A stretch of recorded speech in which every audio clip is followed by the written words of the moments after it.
जय श्री राम। प्यारे भाई बहनों, कैसे हो आप सभी। मैं उम्मीद करती हूँ आप सभी लोग स्वस्थ होंगे और अपने घर पर प्रभु सीताराम की सेवा भक्ति और सुमिरन सत्संग में लगे होंगे। जैसा कि आप सभी जानते हैं, मैं आपके लिए हर रोज़ एक नई कहानी लेकर आती हूँ। आज भी मैं प्यारे सज्जनों आपके लिए एक बहुत खूबसूरत कहानी लेकर आई हूँ, जिसका शीर्षक है राम नाम के जप से मिटेगा बुरे कर्मों का परिणाम। तो प्यारे भाई बहनों, देरी ना करते हुए आइए जानते हैं इस कहानी के माध्यम से। आपने कभी कल्पना नहीं की होगी कि मानव जीवन बहुत जटिल समस्याओं से भरा हुआ है।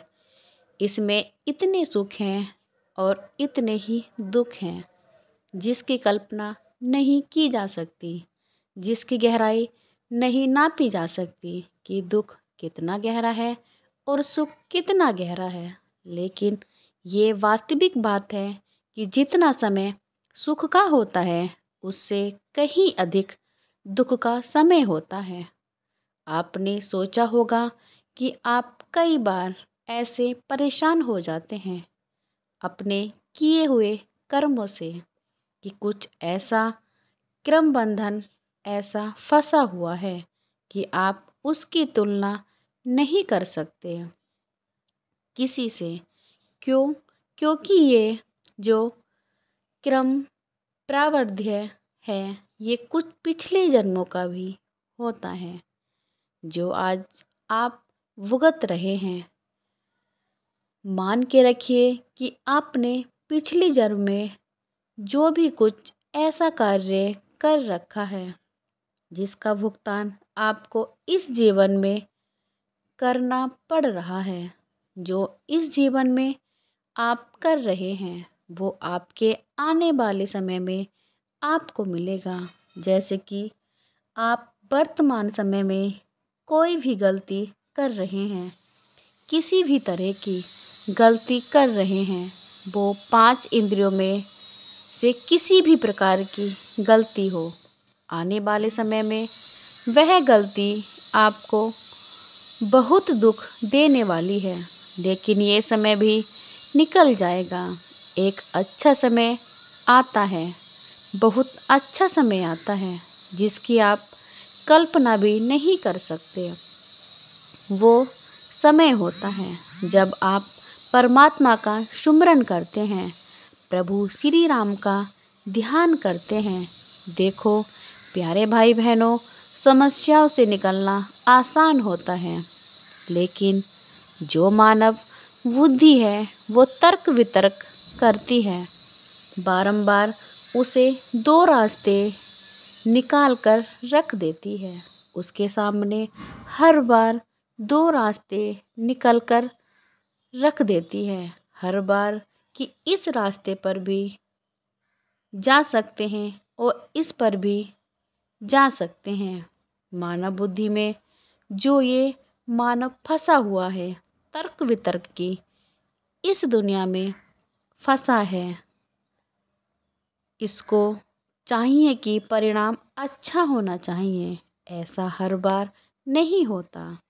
सुनिए इसके बारे में, क्रम प्रारब्ध के बारे में एक बहुत ही सुंदर पंक्ति कही है तुलसीदास जी ने। कहा, तुलसीदास जी कहा करते हैं, प्रारब्ध पहले रचा फिर रचा शरीर, तुलसी चिंता क्यों करे भजले श्री रघुवीर।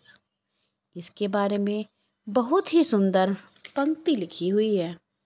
अब एक छोटी सी कहानी है, बहुत छोटी सी, जो सुनकर आपको कर्म प्रारब्ध का बहुत ही अच्छे से विवरण जानने को मिलेगा और इससे बाहर निकलने का भी समाधान मिल जाएगा। प्यारे भाई बहनों, एक समय की बात है कि एक वृद्ध व्यक्ति थे, लगभग 70-80 साल यानी 85 के आसपास के ही थे। तो अब उनकी ऐसी स्थिति थी कि अब वो ज़्यादा घूम फिर नहीं सकते थे। वो एक जगह बैठे रहते थे या वो पलंग पर लेटे रहते थे। सबसे ज़्यादा समस्या का समय उनके लिए तब आता है जब प्रातःकाल का समय होता है, जब किसी कार्य के लिए सोच इत्यादि उनको आ जाता है तो बहुत कठिनाई होती है उस समय, क्योंकि उनके 2 पुत्र भी थे, लेकिन वो नालायक थे, उद्दंड थे। एक तरह उनकी उम्र काफ़ी हो चुकी थी, जिसके पिता 70-80 85 साल के हो तो पुत्र की उम्र भी 50 साल के हो चुकी थी, लेकिन वे किसी काम के नहीं थे। अगर घर में एक वृद्ध व्यक्ति है तो उसकी पुत्र उनकी कद्र नहीं करते थे और वो खुद के पिता ही थे। अब स्थिति ऐसी थी कि उनके पुत्र होते हुए भी वो ऐसी स्थिति, ऐसा दुख भर रहे थे। प्यारे सज्जनों, एक बार रात्रि के समय 12-1 बजे वह अपने पुत्रों को आवाज़ लगाते थे, इधर आओ बेटा, इधर आओ बेटा। 2-3 बार आवाज़ लगाई। 2-3 बार आवाज़ लगाने के पश्चात तब वो आते थे और कहते थे गुस्से में, क्या हुआ, क्या करना है? वो कहते थे कि मुझे सोच आ रही है, चलो मुझे सोच के लिए ले चलो। तब उनके पुत्र जैसे तैसे उनको सोच करा के उनको वहीं लिटा देते थे। तो ये ऐसे दिनचर्या थी वृद्ध व्यक्ति को, लेकिन एक उनकी बहुत अच्छी आदत थी। प्रभु श्री राम, सीताराम, हनुमान जी का हर समय वो सुमिरन करते रहते थे। हर समय उनके मुख पर सीताराम हनुमान, सीताराम हनुमान, सीताराम सीताराम, सीताराम हनुमान का ही नाम रहता था। ये दिनचर्या बहुत ही अच्छी थी उनके जीवन में। अब प्रभु भी देखते थे कि ये देखो कि अभी उनके बुरे कर्म का प्रारब्ध भोगना बाकी है। अब क्या करते हैं श्री राम, एक दिन ऐसा आता है रात्रि के समय 12-1 बजे वो वृद्ध व्यक्ति अपने पुत्र को आवाज़ लगाता है, अरे बेटा सुनो, जरा इधर आओ, अरे सुनो जरा इधर आओ बेटा, बच्चों इधर आओ। तो अब उस समय कोई भी नहीं सुनता। उस समय फिर वो एक आवाज़ देते हैं, बेटा जरा सुनो इधर आओ। इस समय एक आवाज़ से एक व्यक्ति वहाँ उस वृद्ध व्यक्ति के पास आ जाता है। उनके पास आकर वो बोलते हैं उस वृद्ध व्यक्ति से, आओ, और उनको हाथ देते हैं एकदम कोमलता से और उनको सोच इत्यादि कराते हैं और उनको बिस्तर पर लाकर बैठा देते हैं और फिर वो चले जाते हैं और वो आराम से चले जाते हैं, बिना कोई आहट किए, बिना कोई किसी को कानो कान खबर किए बिना ही वो वहाँ से चले जाते हैं। ये प्रक्रिया लगभग 2-3 दिन से लगातार चल रही थी। वो वृद्ध व्यक्ति अचंभित हो जाते कि मेरे पुत्र तो ऐसे नहीं हैं। मैं अपने पुत्रों को 4-5 बार आवाज़ लगाता हूँ, जब भी बड़ी मुश्किल से वो आते हैं और आते ही मुझसे कारण पूछते हैं कि क्यों आवाज़ लगा रहे थे, क्या करना है, क्या काम है। ये स्थिति है और ये बालक कौन है जो केवल एक आवाज़ मात्र से आ जाता है। एक दिन क्या हुआ कि वापस वृद्ध व्यक्ति 12-1 बजे का समय हुआ। अरे सुनो बेटा, इधर आओ, मुझे सोच आ रही है, मुझे सोच आ रही है। तो उठाकर लेकर जाते हैं, तो पूछते हैं और उनके हाथ पकड़ते हैं, तुम कौन हो? मेरे पुत्र तो ऐसे नहीं हैं, मेरे पुत्र तो 3-4 बार आवाज़ लगाने के बाद भी नहीं आते और तुम एक आवाज़ में ही आ जाते हैं। तुम कौन हो? भी बोले, तुम मुझे बड़े प्रेम से बुलाते हो, इसलिए मैं आ जाता हूँ।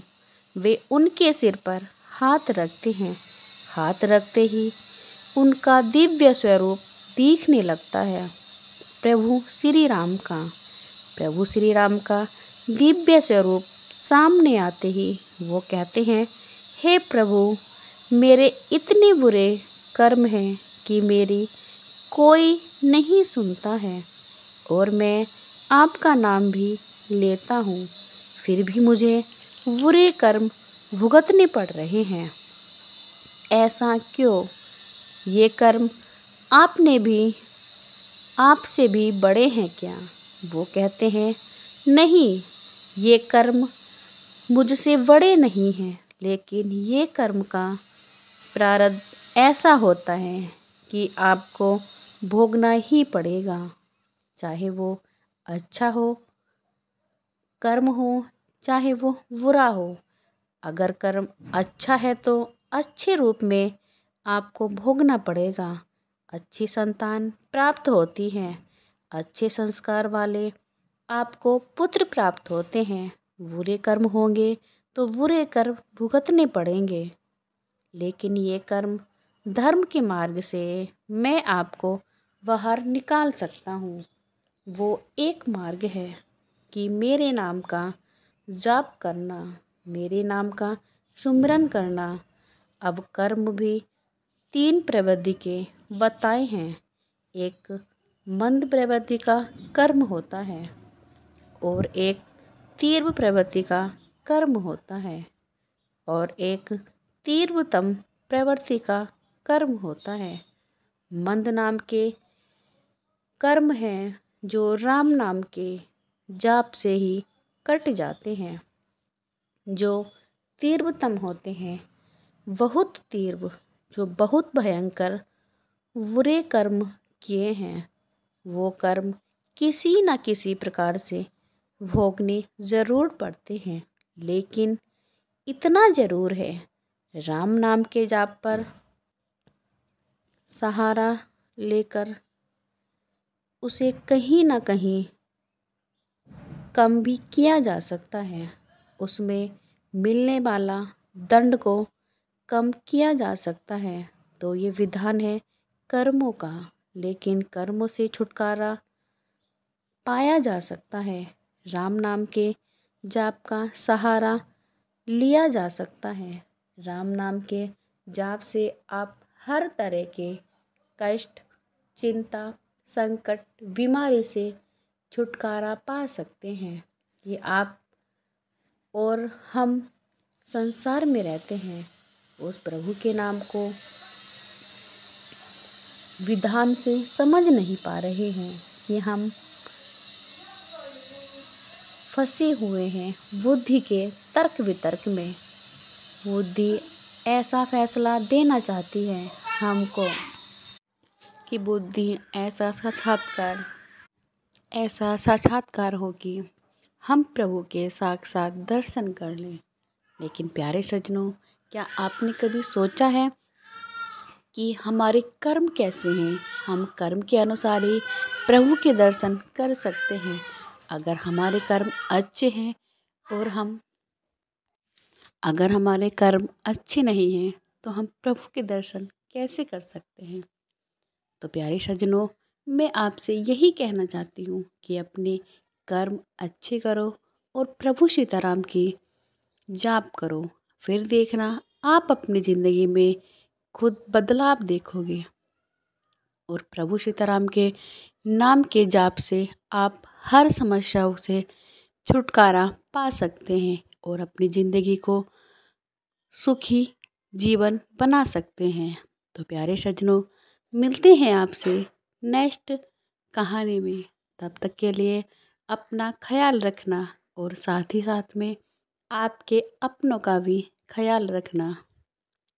हंसते रहना और हंसाते रहना। प्रेम से बोलो जय श्री सीताराम हनुमान।